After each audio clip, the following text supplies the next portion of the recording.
I was 41 years old. I was unemployed.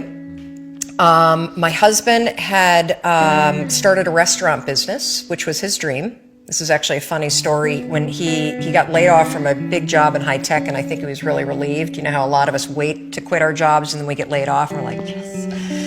Well, so what happened is the first restaurant was a home run. And of course, what do when things are successful? You grow it. You grow it really big. And so they decided to raise some money. And we threw in our home equity line, the kids' college savings. They tried to open a second and a third, and at the same point, a grocery store chain encouraged them to go into wholesale. So it basically got way too big, way too fast, and the wheels started to come off. And they came off so badly that the second restaurant failed. So by the time that they closed the second restaurant, it was an $800,000 loss. I mean, that meant our entire home equity line gone. Right. It meant kids' college. I get just choked up just thinking about how terrifying it was. And so I found myself at the age of 41, like, just feeling like a complete failure. And so did Chris. So what would happen to me is the exact opposite. Is Chris would be gone, the alarm would go off at 6 o'clock in the morning, and I would lie there. And I would think about the lien on the house, and I would think about the bankruptcy that we were facing, and I would think about how much we had fought the night before, and I would think about the fact that I was unemployed, and I would hit the snooze button. I mean, why would you get up when your life is like that? In the scheme of life, hitting the snooze button is not that big of a deal. But here's the thing about life. None of us wake up and say, today is the day I destroy my life. What we do is we kind of check out because it feels overwhelming. Or we check out because we're afraid. Or we check out because we start listening to self-doubt. And then we make these teeny tiny decisions all day long. And we don't even realize it. A decision to not get up on time. A decision to not eat the right thing. A decision to snap at your kids. A decision to not speak in a meeting, a decision to not look for a job, a decision to not deal with your finances, a decision to not call your parents, like whatever it is. All day long, these tiny decisions that take you so far off track. And then you wake up like I did and you look at your life and you think, how the hell did I get here? So I got in this struggle with myself that a lot of us find ourselves in, and that is you get trapped in what I call the knowledge action gap. You know what to do, but you can't seem to make yourself do it, right? I mean, every one of us is one Google search away from a list of instructions that if you follow any of them, it will change your life. But how do you get out of your head and stop thinking about what you need to do and actually do it? And in my case, this stuff was pretty easy. Get up on time. Make breakfast for the kids, get them on the bus, start looking for a job. Be nicer to Chris. Don't drink so much. Instead of isolating yourself, pick up the phone and call a friend. Get yourself out into the woods and go for a walk. Start running again. Like all these little things that I was capable of, but I couldn't get out of here. Could not get out of here. And if you're stuck, that's the problem. The problem is you're in your head, you're thinking. That is the universal problem, and it all starts with this knowledge of what to do, and then you hesitate and you think about whether or not you feel like doing it. So for a couple months, I was really stuck. Chris would get up at 6, I'd hit the snooze, and then I'd hit the snooze, and then I'd hit the snooze, the kids would miss the bus, and then every night I'd do the same thing. I'd go in bed. Have you ever had one of those nights?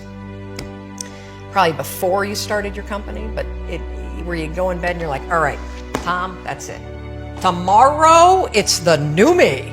Tomorrow, I'm going to get up on time.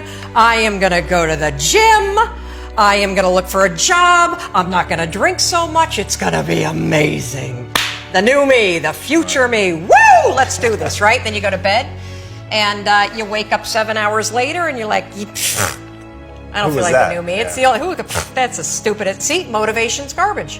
It's never there when you need it. Ever. And so here's what happened to me, and thank you for wearing the NASA t-shirt. It's a really stupid story. It's a powerful story. So one night, Chris had gone to bed. I'd been struggling. We still had all the same problems. We still had a lien on the house, still facing bankruptcy, still fighting like crazy. I was still unemployed.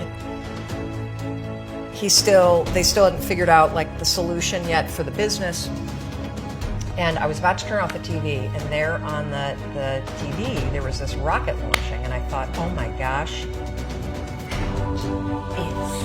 it's it! I am gonna launch myself out of bed like a rocket ship, like NASA, right here, had launched me out of that bed. And I'm gonna move so fast that I don't think. I'm gonna beat my brain. Anyway, the next morning, the alarm goes off, and I pretended NASA was there. It's the stupidest story. I literally went 5, 4, 3, 2, 1. I counted out loud, and then I stood up. And I'll never forget standing there in my bedroom. It was dark, it was cold, it was winter in Boston. And for the first time in 3 months, I had beaten my habit of hitting the snooze button. I couldn't believe it, and I thought, wait a minute. Counting backwards, that is the dumbest thing I've ever heard in my entire life. Well, the next morning I used it again, and it worked. The next morning I used it again, and it worked. The next morning I used it again, and it worked. And then I started to notice something really interesting. There were moments all day long,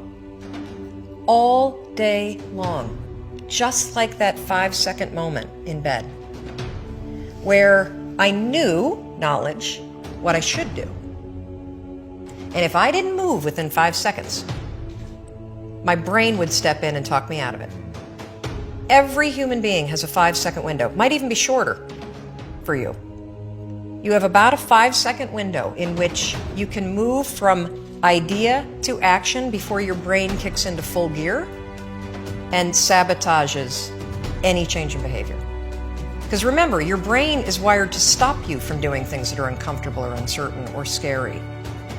It's your job to learn how to move from those ideas that could change everything into acting on them in the smallest moment. Because I went from getting up on time and waking up on time to shaking up my entire life. Because when you understand the power of a 5-second decision, and you understand that you always have a choice to go from autopilot to decision maker, everything in your life will change.